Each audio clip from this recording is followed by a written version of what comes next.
ৰবা মইনাসকল ইয়াতে সমাপ্ত হোৱা নাই কলৈ যোৱা আজিতো হোলী গম পোৱাই তো আমি গোটেই কলিকখিনিয়ে গোট খালো একেলগতে হোলী খেলিম বুলি এইপিনে তৰুচাৰ অৱস্থা আমাৰ অকণমানিজনীয়ে পুৰা বেয়া কৰি দিছে তো বাহিৰত চোৱা বৰষুণ আহি গ'ল এতিয়া বৰষুণ আমি কেনেকৈ হোলী খেলিম তো ৰখি আছো এই বৰষুণৰ বতৰত কিনো হোলী খেলিম বুলি তো বৰষুণটো এৰক আৰু এই তললৈ চোৱা আমাৰ বৰষুণৰ বতৰটো আমাৰ হোলী খেলি আছে তো আমিও সেই বৰষুণতে বোলো হোলী খেলিম বুলি ভাবি আছো তো ফাইনেলি আমি এই ব্ৰেড পকৰা কেক বনাই খাই ল'লো আৰু এইজন ময়ে হয় চিনি পাইছেনে মোক চাই লওক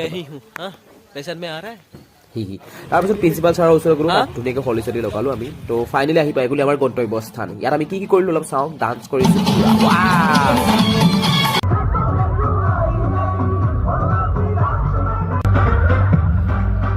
আৰু এইফালে চোৱা মইনাসকল হলিত আমাৰ বিহু চলিছে বিহু আমাৰ প্ৰাইড হয় আমাৰ ইউ পি এজন ছাৰক মই পুৰা বিহু শিকাই আছো বিহু নাচিবলৈ তেওঁ কিন্তু মজাকৈ শিকিছে দেখি তাৰপিছত এয়া ডান্স কৰিলো অলপ তো ফাইনেলি হোলী খেলি মেলি হৈ গ'ল 2 ঘণ্টা 30 মিনিট আমি তাত পুৰা ডান্স কৰিলোঁ তাৰপৰা আহি পেলাই এতিয়া বোলো চাহ একাপ খাই লওঁ বুলি চাহ একাপ বনাইছোঁ অৱস্থা বেয়া হৈ গৈছে দেই আজি কিন্তু এয়া ধুনীয়াকৈ চাহ একাপ ধুনীয়াকৈ খাওঁ বোলো মই আৰু দেই বাই বাই মই চাহ একাপ খাই লওঁ